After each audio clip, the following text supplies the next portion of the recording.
Previously on The Making of the Mob Chicago. After trying to lead an honest life, Al Capone has just accepted an offer from his childhood mentor, Johnny Torrio, to go to work for his criminal syndicate in Chicago. Johnny, this is incredible. But when Prohibition goes into effect, Torrio and Capone see a big opportunity to start a massive underground bootlegging business. We'll be selling beer to half of Chicago. Can you imagine how much money we'll be bringing in? The only problem, Torrio's boss, ruthless crime lord Big Jim Colosimo, shuts them down. No one in my organization is going into bootlegging. No one. Torrio knows he needs to make a bold move, so he hires New York hitman Frankie Yale.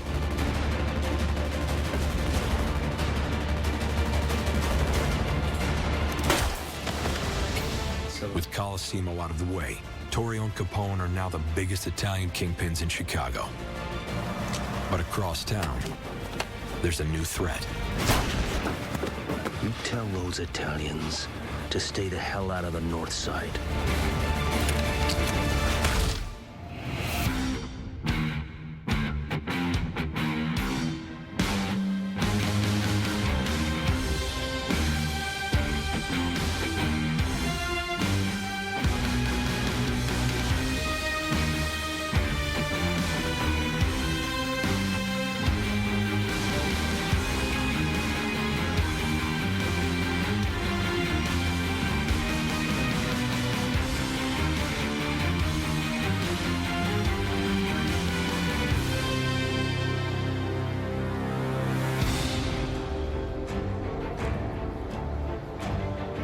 See that? We get another double of that, double the money. You got 5 on me. In less than 2 years, Al Capone has risen from a humble bookkeeper to second in command of Johnny Torrio's criminal empire. Chicago presented an incredible opportunity for a man like Capone to come in and make a fortune, running brothels and gambling dens. It was an underground route to the American dream.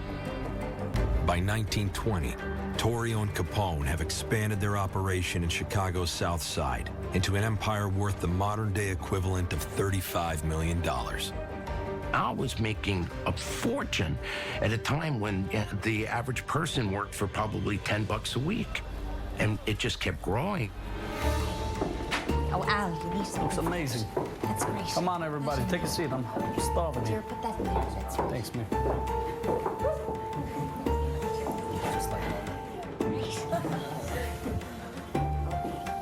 This is beautiful. Wonderful. Capone purchases a house in Chicago, moving his entire family from New York to live with him, including his brothers Frank and Ralph. Capone's motivation to rise to the top was to provide for his family. That's the motivation of anyone who works and loves his family. But Capone's success is about to be challenged. As Torrio and Capone's operations expand, they begin pushing into Chicago's North Side, an area controlled by the city's second largest gang, the Irish.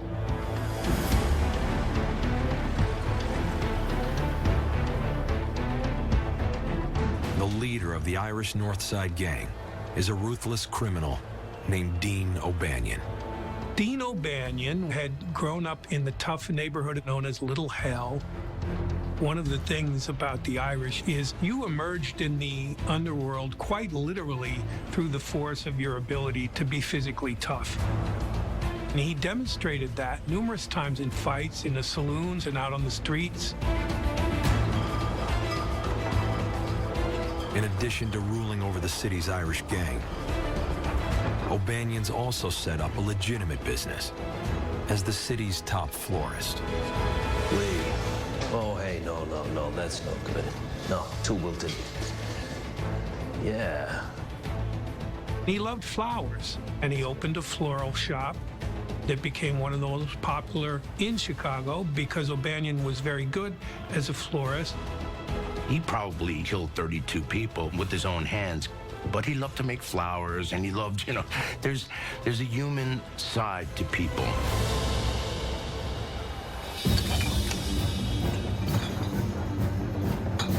When prohibition goes into effect, O'Banion muscles in on the growing bootlegging business.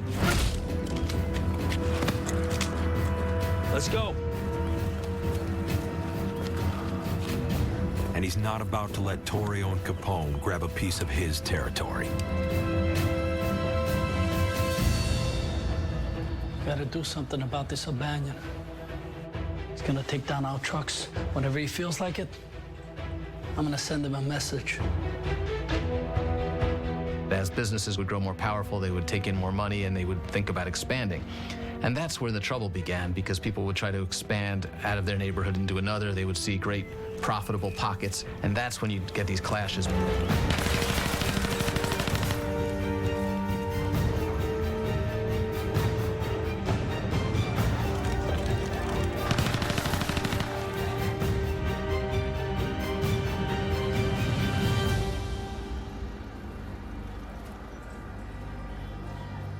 As the weeks pass, O'Banion strengthens his grip on Chicago's north side, gearing up for a showdown with the Italians. Once you're strong here, we'll move there slowly. Yeah. We're in no hurry. How many you got? 12. 12? Yeah, we can push straight through there. To protect his turf, O'Banion relies on his two top lieutenants, Jaime Weiss and Bugs Moran. Jaime Weiss was very, very smart in a business sense and as a strategist, and he was also incredibly dangerous.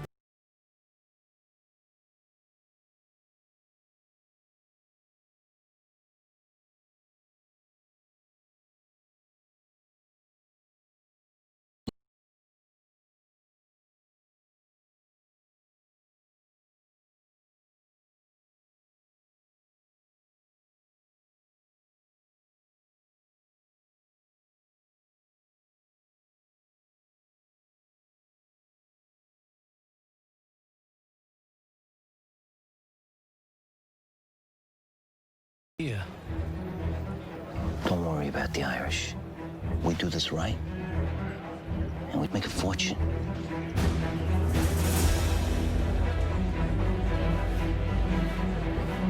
Torrio calls O'Banion and suggests that they meet. There's no way that that's a simple conversation. There's no way that it's friendly. But Torrio thought it was worth trying, because if they could somehow stop killing each other, they would really have the whole town to themselves.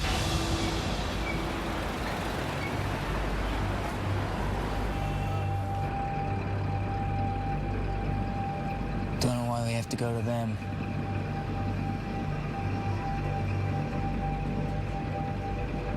But for O'Banion, meeting with Torrio and Capone is the last thing he wants to do.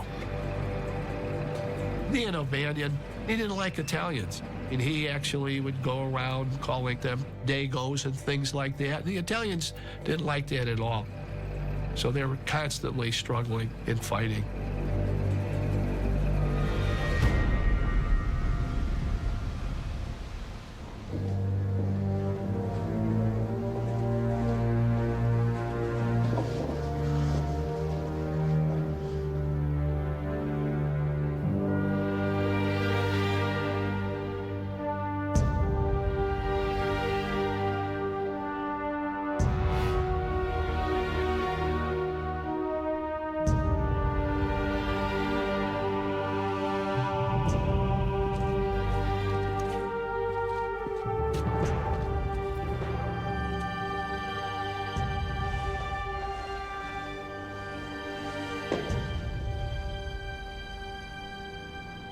Well,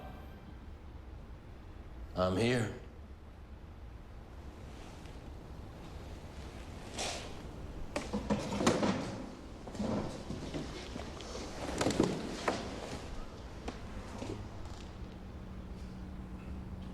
All this violence, stealing, killing, it doesn't make any sense. It's not good for business. Violence is my business. Oh, you mean your business? Now, I fought for every inch that I own of this city And I will not give any of it up. Hey, we fought for our...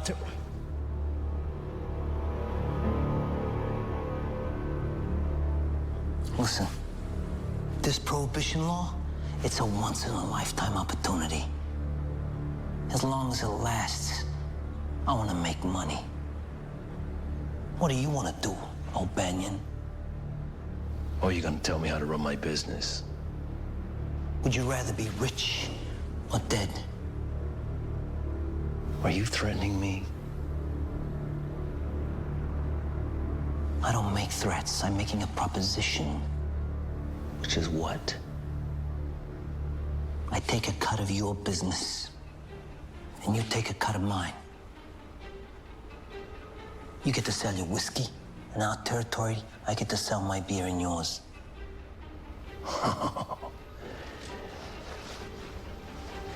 What makes you think I would agree to that? We gotta think smart. Shooting up my trucks, stealing each other's liquor, killing each other's men. It's not smart. You understand me?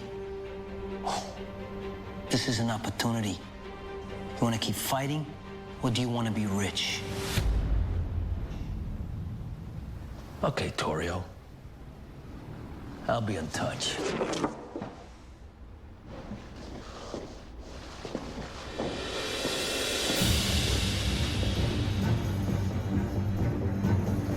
Despite his reservations, O'Banion accepts the offer, creating the largest bootlegging syndicate in the city.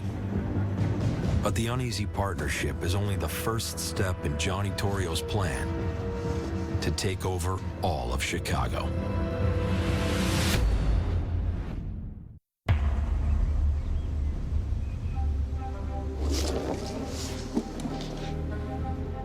After Irish gangster Dean O'Banion accepts Johnny Torrio's offer to form an alliance, the two gangsters create the largest bootlegging operation in Chicago, covering the city's north and south sides, and making them into the most dominant mafia syndicate in the city. Johnny Torrio was able to think more strategically than most of the other gangsters. He had the wit to decide that he could form alliances with gangsters from other backgrounds, and he built a coalition.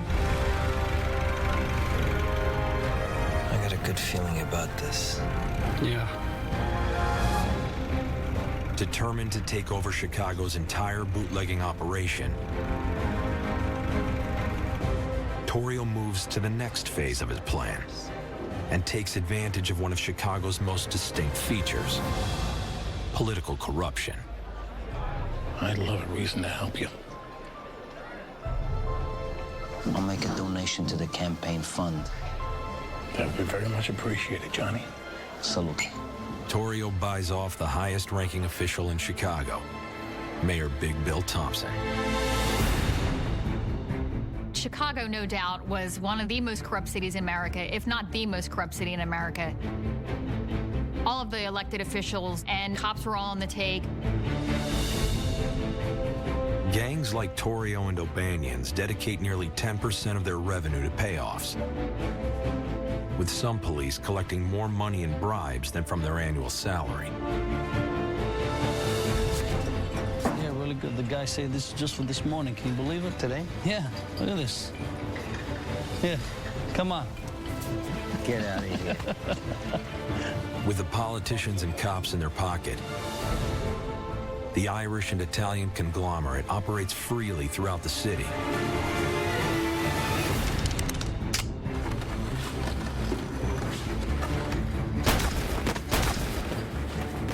Taking over new territory by wiping out small gangs together. The mafia came in and wind up running the city of Chicago. Chicago was like Dodge City, where people getting shot up and nobody was stopping. It was almost like the Wild West.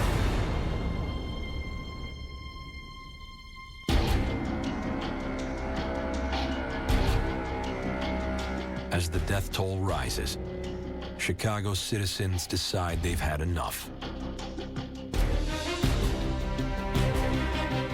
People were getting slaughtered in the streets. The politicians were bought and paid for. Who did the cops work for? Gangsters or the people? You had corruption in every aspect of civic life.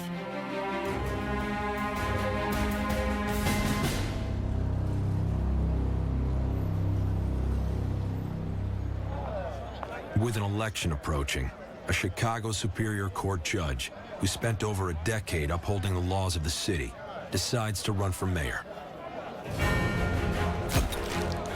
Now, this guerrilla war between hijackers, rum runners, and illicit beer peddlers will be crushed. No bootlegger in Chicago will be safe.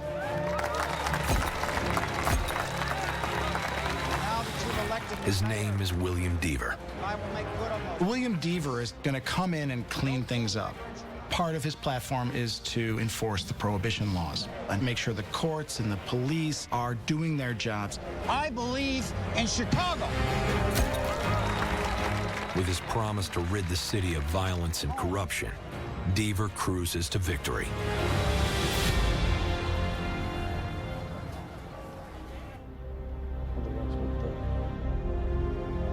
With Deaver in office, Torrio and Capone lose their political backing. And they know the new mayor won't accept a bribe. So they target another high-ranking official, Chief of Police Morgan Collins, and send a $100,000 bribe, the modern-day equivalent of more than $1 million. If you look at the history of organized crime in Chicago, the power of the mob came and went depending upon who was mayor and how honest, in fact, they were. So the mob always sought to corrupt politicians.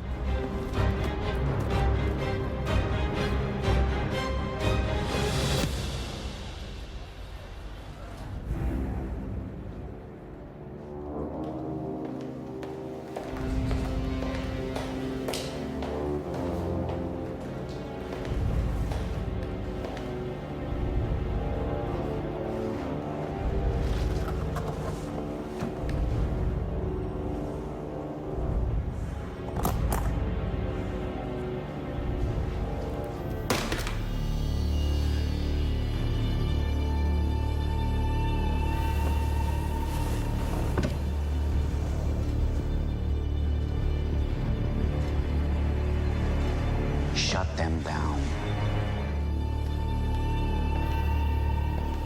By attempting to corrupt Deaver's administration, Torrio and Capone have just made themselves prime targets of the new mayor of Chicago.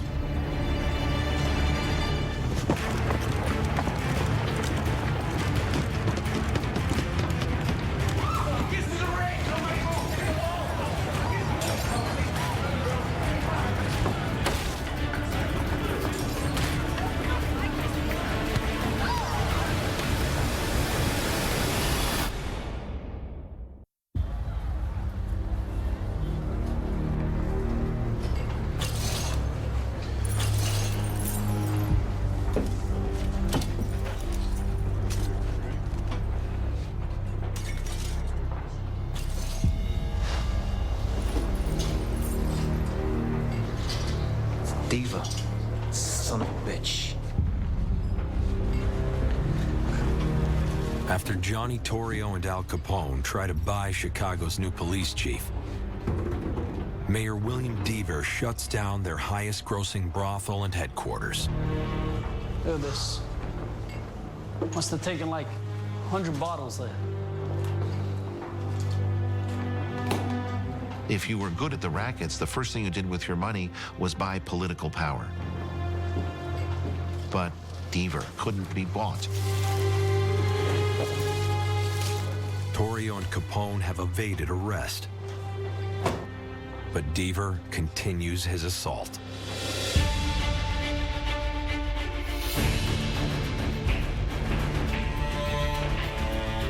This reform mayor was attacking all of the illegal activities, including bootlegging, gambling, going around the Chicago area, shutting down breweries and distilleries. It's a clear-cut attempt to try and get Torrio and Capone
When you're in the life, there's a lot of anxiety.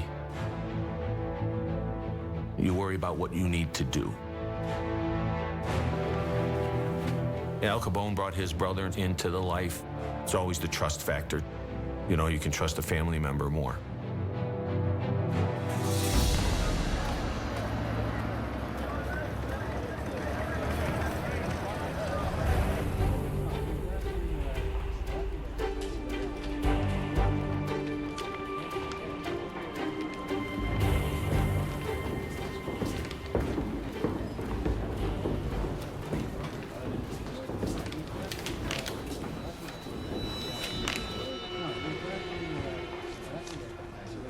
Nice boat.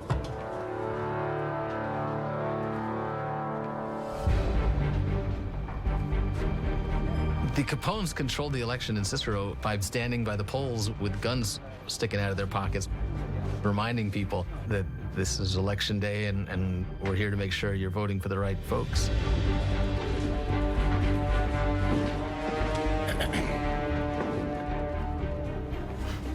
Your ballot, let me see it. It's none of your business. None of my business.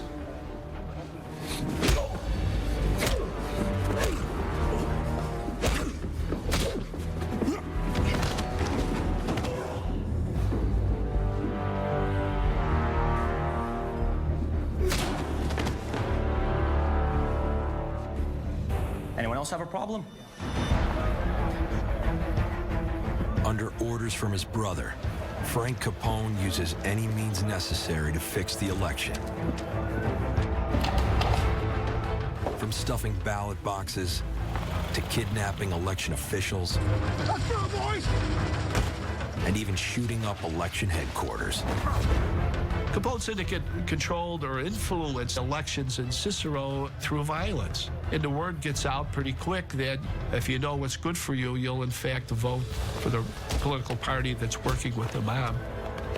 What regular person could be willing for money to go take a person's life? The mafia is all based on death. Think nothing else. It's all money and death. They get people to do what they want them to do on threat of pain and suffering or death.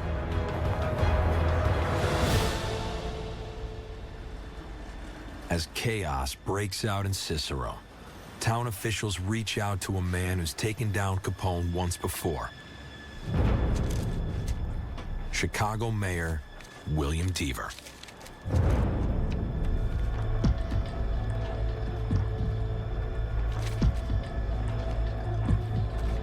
The only problem is, Deaver's army of police officers in Chicago has no authority in Cicero.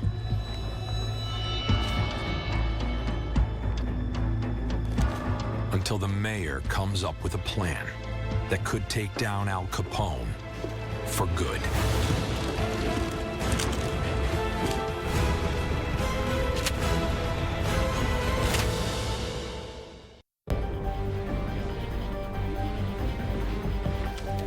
In order to rig the Cicero elections for his brother Al Capone, Frank Capone resorts to violence.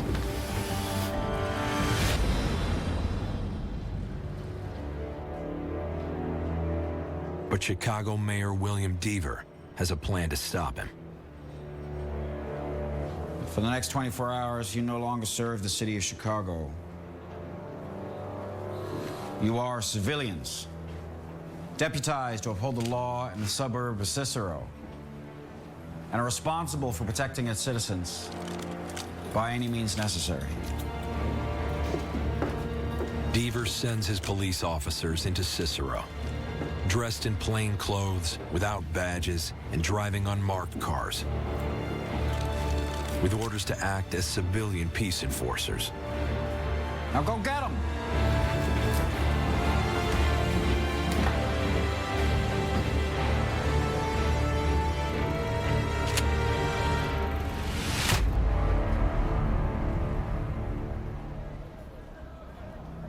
My brother wasn't too pleased with how things were going. It's very important that you tell him, okay? How'd we go with the 12th precinct? Chicago policemen were deputized and sent into Cicero in order to protect the polling places. And they saw Frank Capone when they were visiting a particular polling place. Frank? Frank Capone?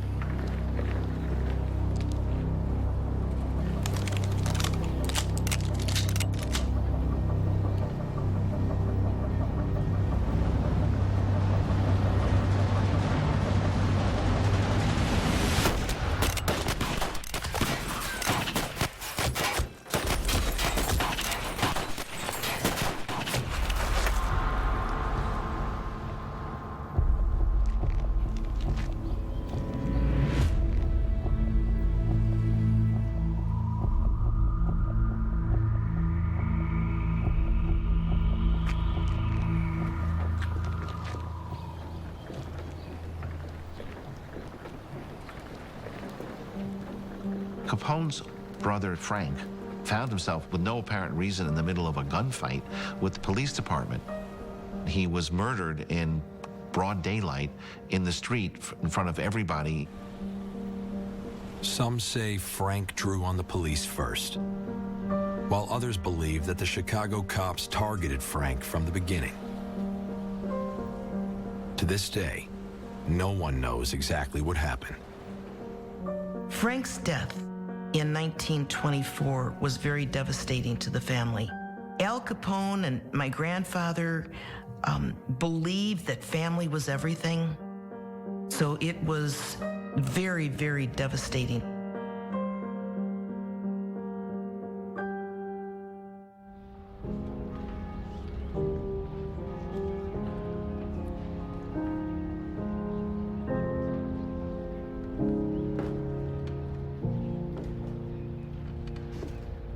Al Capone's corrupt politicians win the Cicero election across the board. But for Capone, it comes at a heavy cost.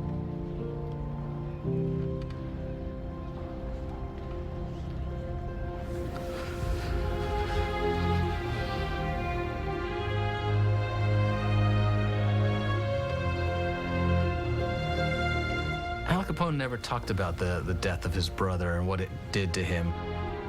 It's the beginning of a darker period for Capone, where the violence is going to ratchet up. He's going to see his own men killed. He's going to have to kill more frequently to hold on to power.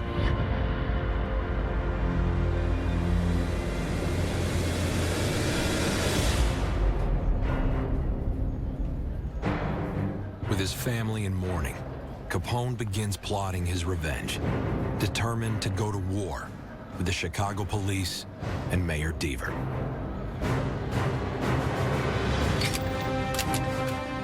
There can be circumstances in life that make you so livid that you'd want to commit mayhem. But the average person doesn't do that. But if you can do anything you want, if you have an organization of 1,000 people and somebody bothers you, there's not much you can't do.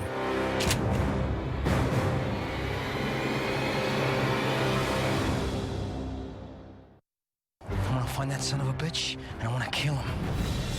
On the next Making of the Mob Chicago, both sides pay a bloody price for power. I'm not worried about Capone. I run this city. They deserve to die, every single one of them!